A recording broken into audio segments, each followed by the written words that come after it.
भारत माता की, भारत माता की, वंदे वंदे। बोल सियाबल रामचंद्र की, पवन सुत हनुमान की, उमापति महादेव की। बोलो जी भाई सब संतन की, सनातन हिंदू धर्म की, गो माता की, भारत माता की, भारत माता की, भारत माता की। जय भवानी, जय भवानी, जय जय जय जय जय भवानी, जय जय जय जय जय शिवाजी। हम सभी के आराध्य देवत छत्रपति शिवाजी महाराज को मैं नमन करता हूं। भारतीय संविधान के निर्माता भारत रत्न डॉक्टर बाबा साहेब आंबेडकर, इन्हें मानवंदना अर्पित करता हूं। मंच पर उपस्थित हमारे सभी मान्यवर,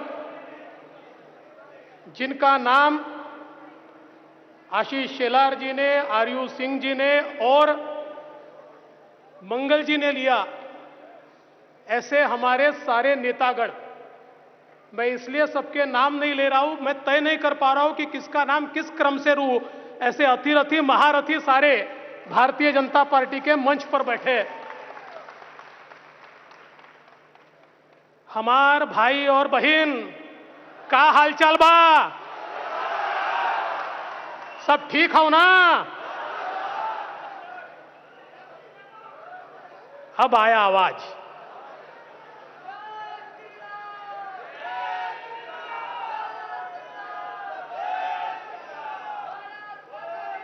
हमने यह तय किया था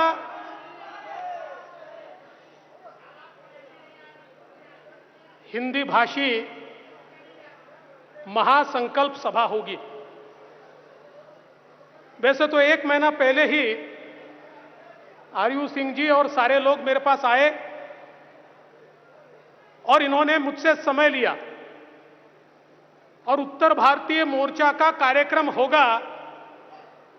इसी बीच मुख्यमंत्री जी ने एक सभा घोषित कर दी तो हमारे मीडिया ने चला दिया उत्तर भारतीय मंच का कार्यक्रम नहीं,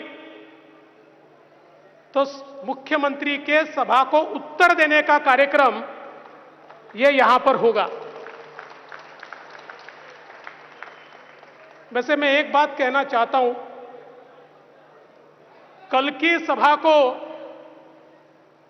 वो कह रहे थे मास्टर सभा, मास्टर सभा, मास्टर सभा। पूरा भाषण सुनने के बाद हमारे ध्यान में आया लाफ्टर सभा, लाफ्टर सभा, लाफ्टर सभा।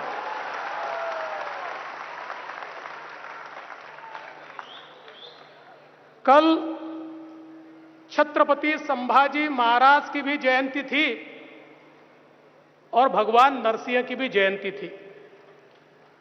स्वराज्य की रक्षा के लिए लड़ने वाले छत्रपति संभाजी महाराज और जिन्होंने पापियों के पेट को फाड़ दिया, ऐसे भगवान नरसिंह, ये दोनों की कल जयंती थी। और हमको ऐसा लगा कि कुछ तेजस्वी सुनने को मिलेगा, कुछ ओजस्वी सुनने को मिलेगा, कोई तो ऐसी बात आएगी कि जिस बात से हम हिल जाएंगे। लेकिन लाफ्टर शो आखिर तक खत्म ही नहीं हुआ। वही चीजें हमको सुनने को मिली, कोई नई बात हमको सुनने को नहीं मिली। और कल के भाषण में कह रहे थे हमारे एक मित्र, 100 सभाओं की बाप सभा। बोले 100 सभाओं की बाप सभा, सही बात है। 100 किसके साथ होते हैं? कौरवों के साथ। पांडवों के साथ 5 होते हैं। कौरवों की सभा कल हुई, पांडवों की सभा यहां हो रही है।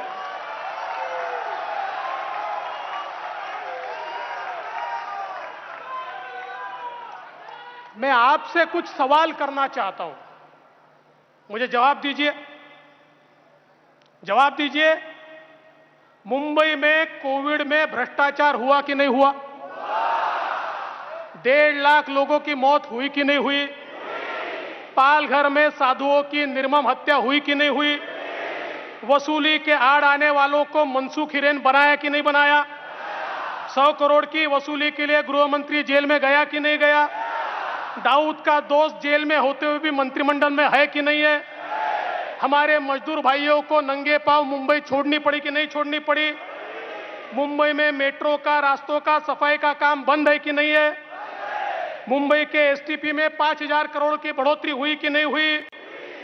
यशवंत जाधव की संपत्ति 35 से 53 हुई कि नहीं हुई? अब मुझे बताइए, इतनी सारी चीजें होने के बाद इसमें से एक भी चीज के ऊपर हमारे मुख्यमंत्री बोले?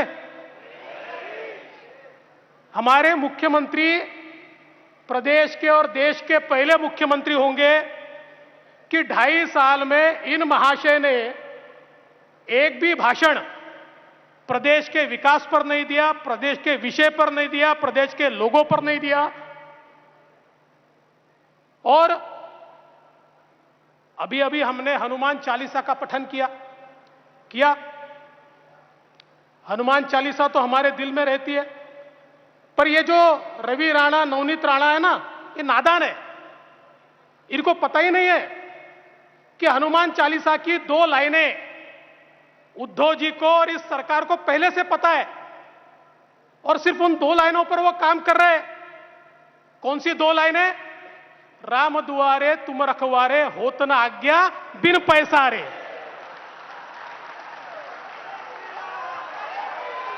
राम दुआरे तुम रखवारे, होत न आज्ञा बिन पैसारे। इसीलिए 24 महीनों में 53 प्रॉपर्टी तैयार हो गई, और यशवंत जाधव ने अपनी मातोश्री को 50 लाख की घड़ी भी दे दी। अपनी मातोश्री को, गलत मातोश्री मत समझना। लेकिन मेरा सवाल है, क्या हिंदू हृदय सम्राट शिवसेना प्रमुख बाला साहब ठाकरे ने कभी यह सोचा होगा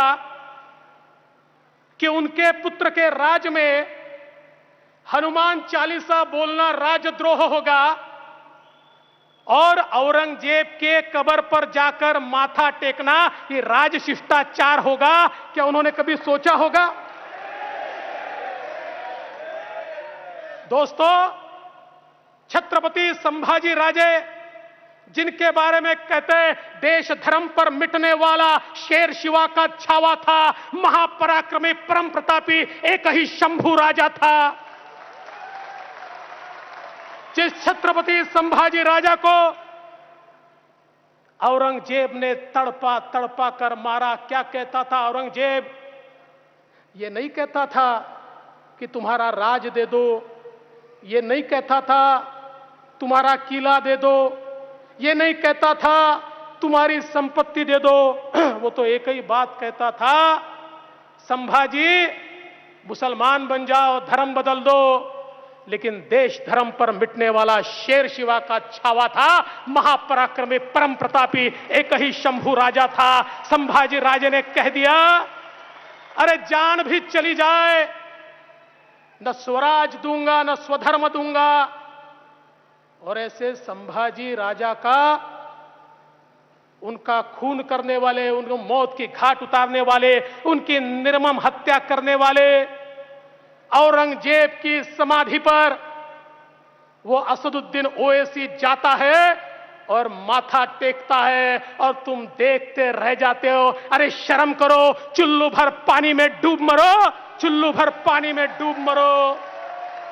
अरे ओवैसी सुन ले, कुत्ता भी ना पेशाब करेगा औरंगजेब की पहचान पर। अब जो भगवा लहराएगा पूरे हिंदुस्तान पर, अब जो भगवा लहराएगा पूरे हिंदुस्तान पर।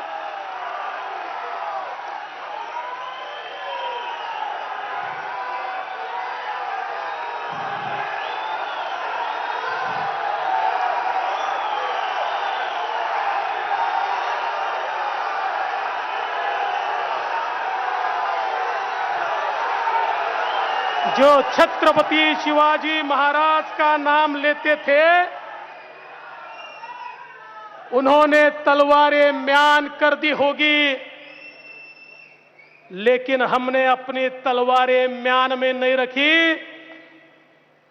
हम मुकाबला करेंगे, डट के करेंगे, ठोक के करेंगे।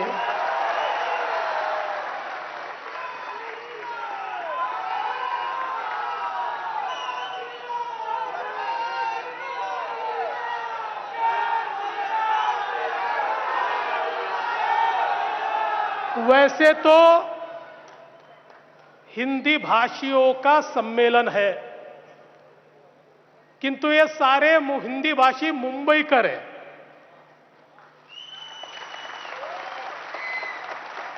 और इन मुंबईकरों को मराठी भी समझता है, लेकिन एक मुंबईकर ऐसा है, वो है तो मुंबईकर, पर ढा रहा है मुंबई पर कहर।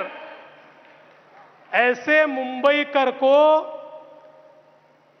मुझे कुछ बताना है, इसलिए आज मैं मराठी में भी बोलने वाला हूं।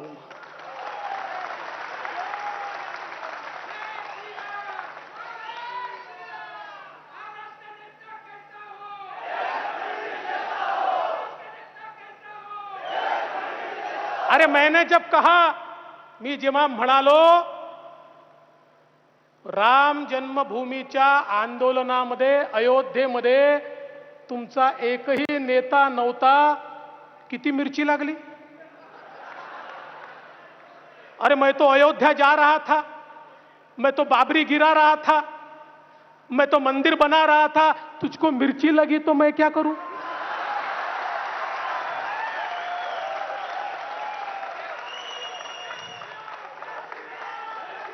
अरे हा, मी गेलो तो बाबरी पाडण्याकरता, याचा मला अभिमान आहे। अरे उद्धवजी, 1992 साली फेब्रुवारीत मी नगरसेवक झालो, जुलैमध्ये मी वकील झालो, आणि डिसेंबरमध्ये नगरसेवक ॲडव्होकेट देवेंद्र फडणवीस बाबरी पाडायला गेला होता।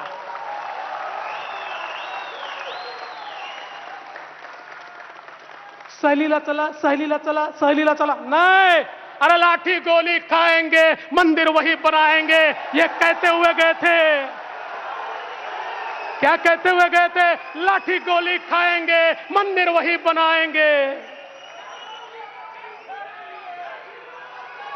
तुम्ही गेले होते सहलीला, आम्ही नव्हतो गेलो सहलीला।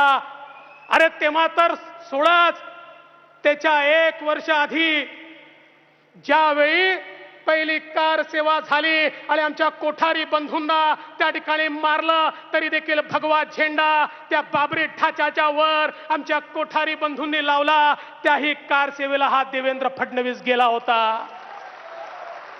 आणि नुसता गेलाच नव्हता, अनेक दिवस बदायूंच्या जेलमध्ये देखील होता। आज भी बदायूं के जेल की वो सलाखें याद है, जहां पर हम राह देखते थे कि चलो हम तो पहुंचे हैं, कोई तो शिवसेना वाला पहुंचेगा पहुंचेगा पहुंचेगा, कोई नहीं आया।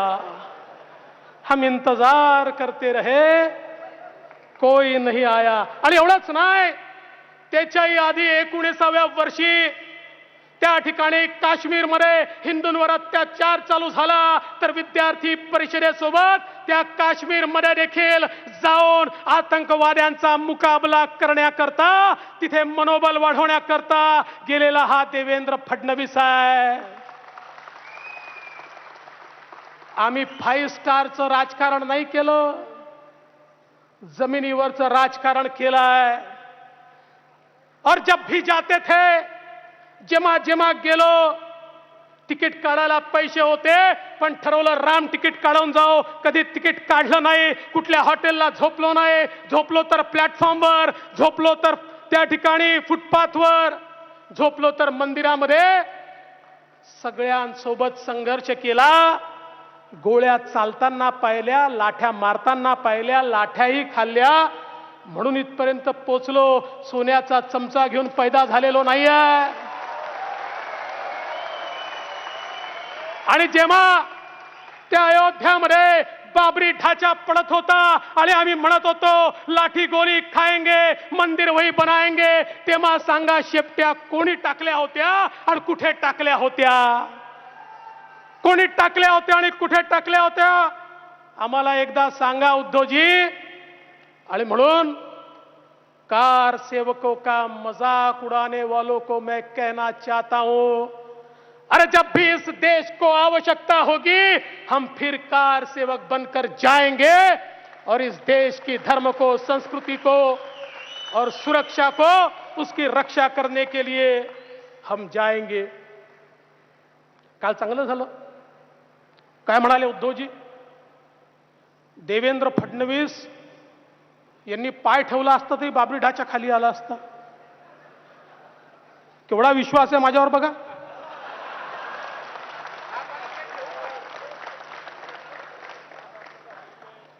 मी तुम्हाला सांगतो कशाला लपवायचं.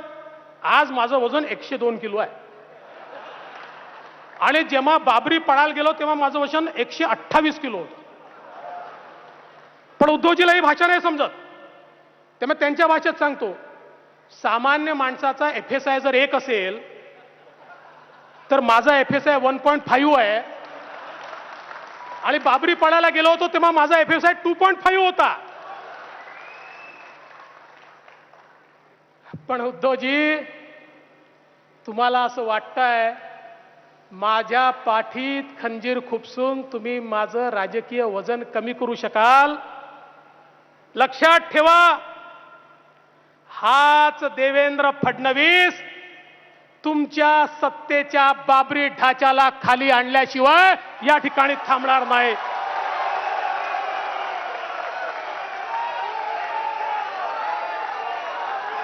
आणि लक्षात ठेवा,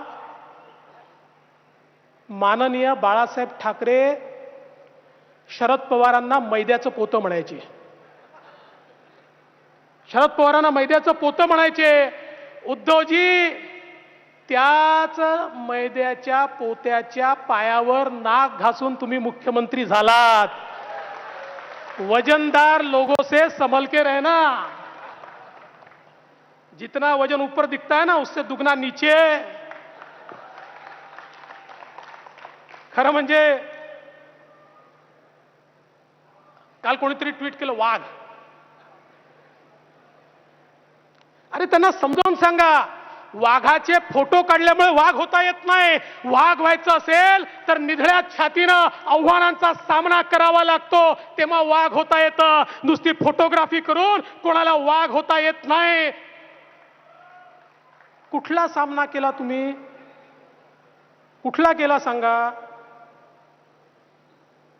कुठल्या आंदोलनात तुम्ही होतात? कुठल्या संघर्षाला तुम्ही होतात? कुठल्या संघर्षाला नाही. आणि आजही 2 वर्ष कोरोनाचा संघर्ष चालला. माझा तुम्हाला सवाल आहे, मैदानामध्ये कोण होतं? सांगा, कोण होतं मैदानामध्ये? होते उद्धव ठाकरे? होते, पण फेसबुक लाईव्ह होते. आम्ही अलाईव्ह होतो आणि ते फेसबुक लाईव्ह होते.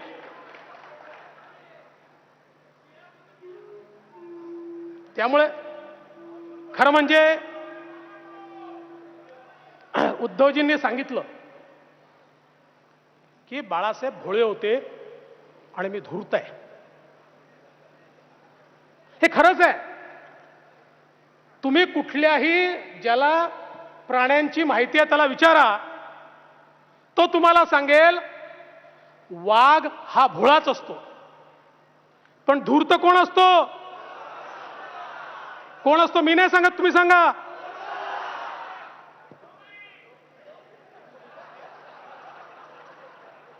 मी नाही म्हणणार.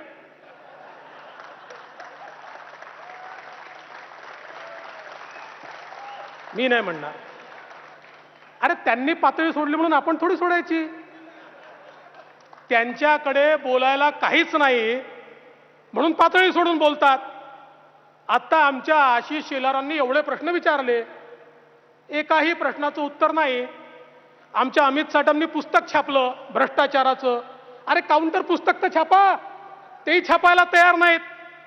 त्यामुळे खरं म्हणजे एक लक्षात ठेवा, बाळासाहेब वाघ होतेच, पण आता या देशामध्ये एकच वाघ आहे और उस शेर का नाम है नरेंद्र मोदी.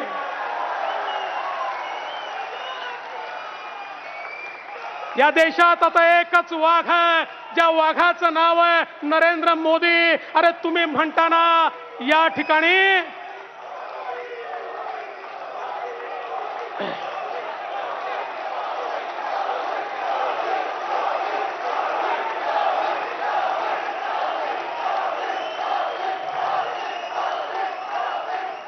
तुम्ही म्हणता ना मंदिरातली घंटा वाजवणारा नाही, दहशतवाद्यांना कंठस्नान घालणारा हा हिंदू. तर मग घ्या, दहशतवाद्यांना कंठस्नान घालणारा तुम्ही मानता तो हिंदू कोण? नरेंद्र मोदी. ज्या मोदीजींनी या भारतामध्ये आमच्या सैनिकांवर हल्ला केल्यानंतर थेट सर्जिकल स्ट्राईक केला आणि त्या ठिकाणी सीमेमध्ये घुसून मारलं, ते नरेंद्र मोदी. एअर स्ट्राईक करून त्या ठिकाणी दहशतवाद्यांना मारण्याचं काम केलं, ते नरेंद्र मोदी. अरे पाकिस्तानमध्ये आणि पाकव्याप्त काश्मीरमध्ये घुसून जो दहशतवाद्यांना ठोकून काढतो तो खरा हिंदू, आणि तो म्हणजे नरेंद्र मोदी. आणि म्हणून तुमचं हिंदुत्व हे गधाधारीचं आहे, ते गदाधारी नाही आहे. आणि तुम्ही म्हणाले आम्हाला लात मारली. अरे लात गधा मारतो. हा, जो खरा पैलवान असतो तो ठोकर मारतो, ठोकर. लात गधा मारतो, गधा. आणि लक्षात ठेवा, हा बदललेला भारत आहे, हा मोदीचा भारत आहे. काश्मीरमध्ये जर आमच्या त्या ठिकाणी एका हिंदूची हत्या केली तर 24 तासाच्या आत 3 दहशतवादी मारणारा हा नवीन भारत आहे.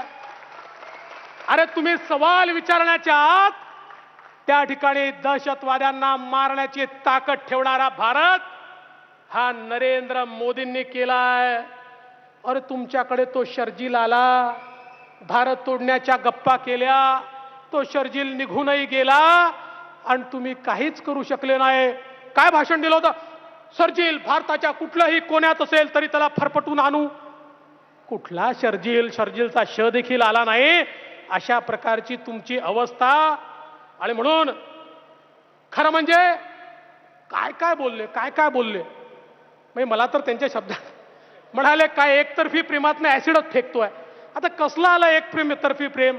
अरे 5 वर्ष तुम्ही आमच्यासोबत संसार केला, आमची संपत्ती घेऊन पळून गेला, दुसऱ्याशी लग्न केलं ना. संसार आमच्याशी केला, आमच्याच नावावर मतं मागितले, आमच्या नावावर मतं मागितले, आमची संपत्ती घेतली आणि आमची संपत्ती घेऊन दुसऱ्यासोबत लग्न केलं. ऑफिशियल डायव्होर्स तरी करायचा, तेही नाही केला. कायच कळतच नाही. आणि तरी म्हणतात एकतर्फी प्रेम, एकतर्फी प्रेम. पण तुम्हाला एक सांगतो, कालचं भाषण हे सोनियाजींना समर्पित होतं. हा, तुम्ही लक्षात घ्या, राष्ट्रीय स्वयंसेवक संघाच्या बद्दल जी भाषा काँग्रेस बोलते तीच भाषा काल उद्धव ठाकरेजी बोलले आहेत. आणि तुमच्याकरता नव्हतं, ते सोनियाजींना सांगण्याकरता होतं. मी हिंदुत्व हिंदुत्व करतोय, मतबित पाहिजे आहेत, पण बघा राष्ट्रीय स्वयंसेवक संघाला शिव्या दिल्या. मी तुमचाच आहे.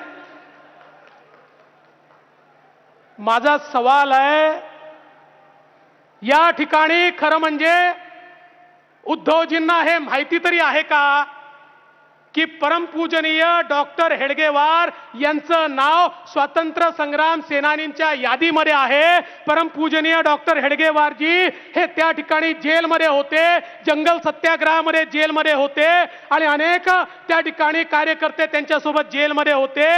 याची माहिती तरी तुम्हाला आहे का? अरे उद्धवजी, माझा तुम्हाला सवाल आहे. पण त्याच वेळी इमर्जन्सी लागली आणि सगळ्या लोकांना जेलमध्ये टाकलं, त्यावेळी तुम्ही कोणाच्या बाजूने होतात? त्यावेळी तुम्ही इमर्जन्सीच्या बाजूने, इंदिरा गांधीच्या बाजूने होतात. आणि आता मात्र पुन्हा सांगतात. मला एक मस्त वाटतं यांचा जो मुद्दा नसला, मुंबईला महाराष्ट्रापासून तोडण्याचं षडयंत्र पाठच केलंय. अरे कोणाच्या बापाची अवकात आहे मुंबईला महाराष्ट्रापासून तोडण्याची? कोण तोडू शकतं? पण मी त्यांना पुन्हा इतिहासाकडे नेतो. काल जनसंघाबद्दल बोले. अरे तुमचंच गॅझेटियर बघा, महाराष्ट्र शासनाने छापलेल्या गॅझेटियरमध्ये स्पष्टपणे लिहिलेलं आहे की संयुक्त महाराष्ट्र समितीत जे घटक होते त्या घटकातला एक घटक हा जनसंघ होता. आणि एवढंच नाही तर तुमचा पक्ष पैदाही झाला नव्हता त्यावेळी या ठिकाणी संयुक्त महाराष्ट्र समिती आणि जनसंघाच्या तिकिटावर उत्तमराव नाना पाटील आणि प्रेमजीभाई आशर हे निवडून आले होते. काय मनात येईल ते बोलून टाकायचं, इतिहास पाहायचा नाही, इतिहास वाचायचा नाही. आणि जेव्हा बोलायला काही नसेल, मुंबई वेगळी करणार. अरे मुंबई वेगळी करायची आम्हाला, महाराष्ट्रातनं नाही. तुमच्या भ्रष्टाचारापासून वेगळी करायची आहे, तुमच्या अनाचारापासून वेगळी करायची आहे, तुमच्या दुराचारापासून वेगळी करायची आहे, तुमच्या अत्याचारापासून वेगळी करायची आहे. याच महाराष्ट्रामध्ये महाराष्ट्राला भूषण वाटेल अशी मुंबई तयार करायची आहे आम्हाला, अशी मुंबई तयार करायची आहे. सामान्य मुंबईकराचा पैसा तुम्ही जो लुटला, मगाशी आशीने सांगितलं, रस्ते, पाणी, नाले, गटारी, भुयारी काहीच सोडलं नाही, काहीच सोडलं नाही. आणि म्हणून मी मगाशी सांगत होतो, हे भाषण हे जसं शिवसैनिकाकरता होतं तसं ते त्या ठिकाणी सोनियाजींकरताही होतं. कारण काल काय सांगितलं, संभाजीनगर मी म्हणतो म्हणजे झालं ना, आता नाव बदलायची आवश्यकता नाही. म्हणजे सोनियाजींची भाषा पुन्हा, म्हणजे मला तर असं वाटतं, ओ खैरे व्हा आता बहिरे, ओ खैरे व्हा आता बहिरे. औरंगाबादचा कायम झाला खसरा आणि भाजपचं सरकार येत नाही तोपर्यंत संभाजीनगर विसरा. आता संभाजीनगर विसरा. कारण उद्धवजींनी काल सोनियाजींना सांगितलं, मॅडम चिंता करू नका, आमचा पाठिंबा काढू नका, आम्ही संभाजीनगर करत नाही, आम्ही औरंगाबादच ठेवतो. त्यामुळे मी त्यांना पुन्हा एकदा सांगू इच्छितो, हे जे तुमचं चाललेलं आहे मुंबईच्या संदर्भात, मुंबई तोडण्याची भाषा वगैरे, तुम्हाला पुन्हा आठवण करून देतो. लक्षात ठेवा, तुम्ही म्हणजे मुंबई नाही, तुम्ही म्हणजे मराठी नाही, तुम्ही म्हणजे महाराष्ट्र नाही, तुम्ही म्हणजे हिंदुत्व नाही. काय म्हणाले, आम्ही मुंबईचे बाप. अरे अनरोस पुत्र ऐकला होता, अनरोस बाप कुठला पैदा झाला माहित नाही, अनरोस बाप कुठला पैदा झाला माहित नाही. अरे मुंबई महाराष्ट्र आणि भारताचा एकच बाप आहे आणि त्या बापाचं नाव आहे छत्रपती शिवाजी महाराज, दुसरा बाप नाही आहे. अरे हे स्वतःला मुंबईचा बाप घोषित करून राहिले. म्हणाले मी पंतप्रधानांच्या व्हीसी मध्ये होतो आणि पंतप्रधानांची मीटिंग IPL सारखी मी त्या ठिकाणी ऐकली. IPL सारखी मनोरंजन करत होते. मला माहित नाही तिथे तर सगळे मुख्यमंत्री होते, चेअरगर्ल आजूबाजूला यांच्या होत्या का मला माहित नाही. पण महाराष्ट्राचा अपमान आहे हो. महाराष्ट्राचे मुख्यमंत्री हे पंतप्रधानांच्या बैठकीत IPL समजून जर बसत असतील आणि तुम्ही महाराष्ट्र चालवता IPL सारखेच आहे, मनोरंजनच करताय. पण माझा तुम्हाला सवाल आहे, तुमचं तर मनोरंजन होत आहे, पण त्या नांदेडमध्ये त्या ठिकाणी अतिरिक्त ऊस विकत घेतला नाही म्हणून ज्या शेतकऱ्यांनी आत्महत्या केली त्या शेतकऱ्याकडे कोण पाहणार आहे? ज्या एसटीच्या 135 कर्मचाऱ्यांनी आत्महत्या केली त्यांच्याकडे कोण पाहणार आहे? ज्या मराठ्यांचं आरक्षण गेलं त्यांच्याकडे कोण पाहणार आहे? ज्या ओबीसींना आरक्षणापासून तुम्ही वंचित केलं त्यांच्याकडे कोण पाहणार आहे? पाणी आणि वीज या ठिकाणी मिळत नाही त्या सामान्य माणसाकडे कोण पाहणार आहे? या ठिकाणी शेतमजूर असेल, 12 बलुतेदार असेल, त्याच्याकडे कोण पाहणार आहे? अरे तुमचं मनोरंजन चाललंय, पण या ठिकाणी सामान्य माणसाची होरपळ होते आहे. आणि म्हणून खर तर मुंबईमध्ये आम्ही काय काय केलं हे सांगायची आवश्यकता नाही. आशिषजींनी ते सांगितलंय. मेट्रोचं जाळं असेल, इंदू मिलचं स्मारक असेल, कोस्टल रोड असेल, ट्रान्सफॉर्मर लिंक असेल, लिंक रोड असेल, सी लिंक असेल, नवी मुंबईचा एअरपोर्ट असेल, हजारो गोष्टी या ठिकाणी सांगता येतील की ज्या आम्ही केल्या. पण तुम्ही मात्र विकासावर काहीच बोलत नाही. तुमचं कर्तृत्व काय? इस सरकार का निर्णय क्या? दारू पर टैक्स कम, बार पर टैक्स कम, बिल्डरों को रियायतें, डेवलपरों को रियायतें और बचा खुचा माल. होत ना आज्ञा बिन पैसा रे, होत ना आज्ञा बिन पैसा रे. और मैं तो ये कहना चाहता हूं, अरे सामान्य आदमी का दुख तुमको कब पता चलेगा? अरे राजा राजमहल से बाहर निकलेगा तो ही ना पता चलेगा गरीब कैसा रहता है, कैसा जीता है, कैसा खाता है, कैसा पीता है. अरे राजमहल में बैठकर राज करने वाले इस बात को समझ नहीं सकते. जो राजर्षि है, नरेंद्र मोदी जी जैसे, जो राजा तो है लेकिन ऋषि है, जो अपने आप को सेवक कहते हैं, वो जानते हैं गरीबों का दर्द क्या है, इसलिए गरीबों के लिए काम करते हैं, इसलिए गरीबों के मसीहा है, इसलिए उनके पीछे पूरी दुनिया खड़ी है. दोस्तों काय म्हणाले? सकाळचा शपथविधी, सकाळचा शपथविधी. अरे सकाळचा शपथविधी केला, तो यशस्वी झाला नाही याचा मला आनंद आहे. पण यशस्वी जरी झाला असताना माझ्या मंत्रिमंडळामध्ये कुठला वाझे नसता. माझ्या मंत्रिमंडळामध्ये अनिल देशमुख आणि त्या नवाब मलिकला हिम्मत झाली नसती. आणि ज्या क्षणी दाऊदचा साथी मंत्रिमंडळात ठेवायचा की सरकारला लाथ घालायची, ठोकर मारायची, हे आमच्या समोर विषय आला असता, त्यावेळी दाऊदच्या साथीदाराला मंत्रिमंडळात ठेवायच्या ऐवजी आम्ही त्या मंत्रिमंडळाला ठोकर मारली असती. पण आज त्याचंही समर्थन करतायत. वर्क फ्रॉम जेल चाललाय, त्यांचे फोटो छापले जात आहेत आणि या ठिकाणी आम्हाला विचारतात तुम्ही त्यांच्या सोबत बसले असते का? आणि म्हणून लक्षात ठेवा, या ठिकाणी खरं म्हणजे उद्धवजी काल सांगत होते सामनामध्ये सत्य छापून येतं, सामनामध्ये सत्य छापून येतं. माझा एकच सवाल आहे, तुम्ही 2014 पूर्वी सामनामध्ये शरद पवार साहेब आणि सोनिया गांधी यांच्याबद्दल जे छापत होतात ते सत्य आहे का?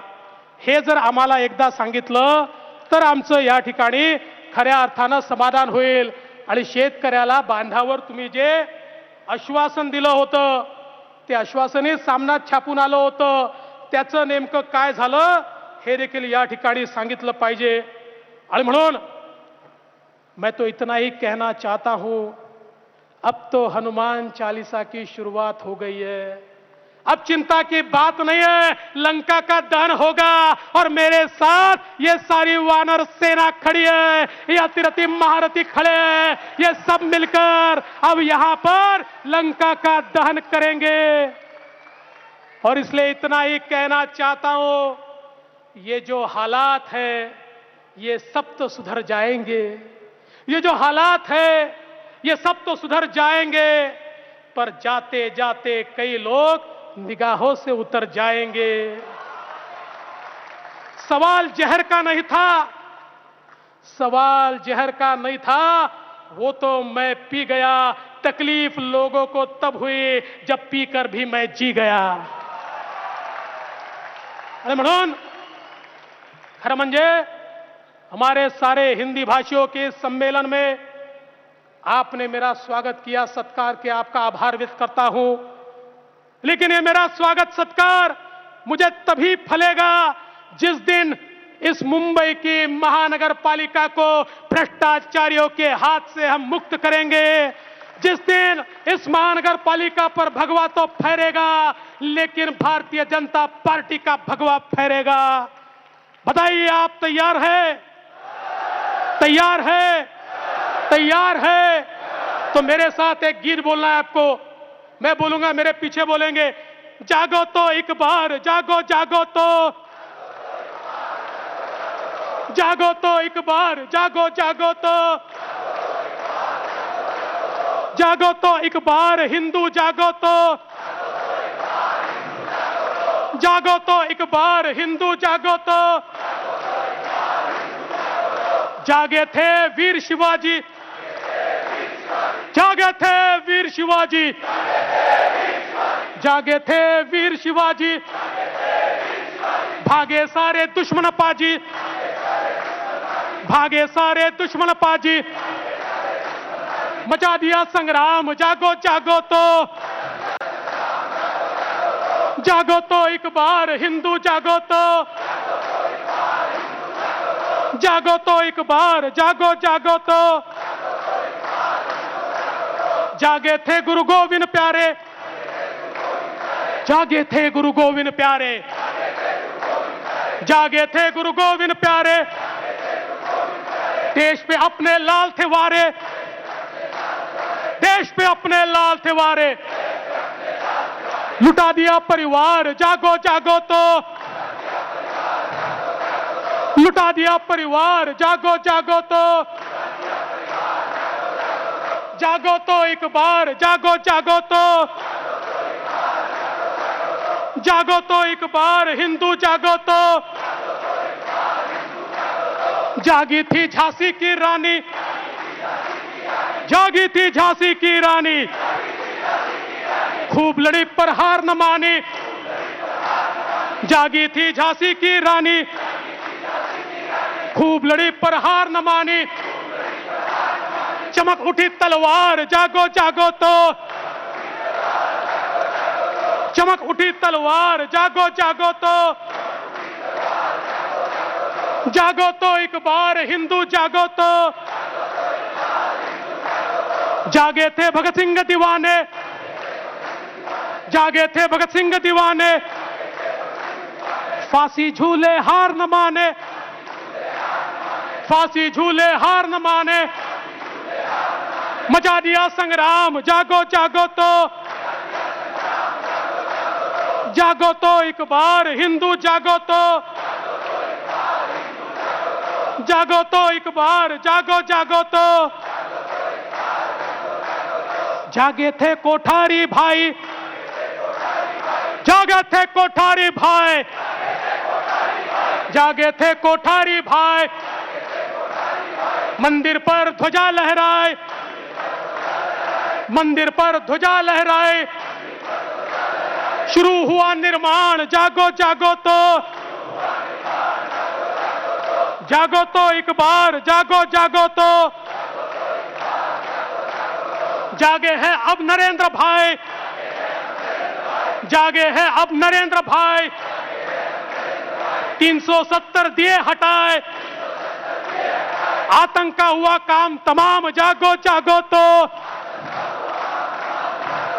जागो तो एक बार, जागो जागो तो, जागो तो एक बार हिंदू, जागो तो। बोल सियावर रामचंद्र की, पवन सुत हनुमान की, उमापति महादेव की। बोलो जी भाई सब संतन की, सनातन हिंदू धर्म की, गौ माता की, भारत माता की, भारत माता की। जय हिंद, जय महाराष्ट्र। एबीपी माझा, उघडा डोळे बघा नीट।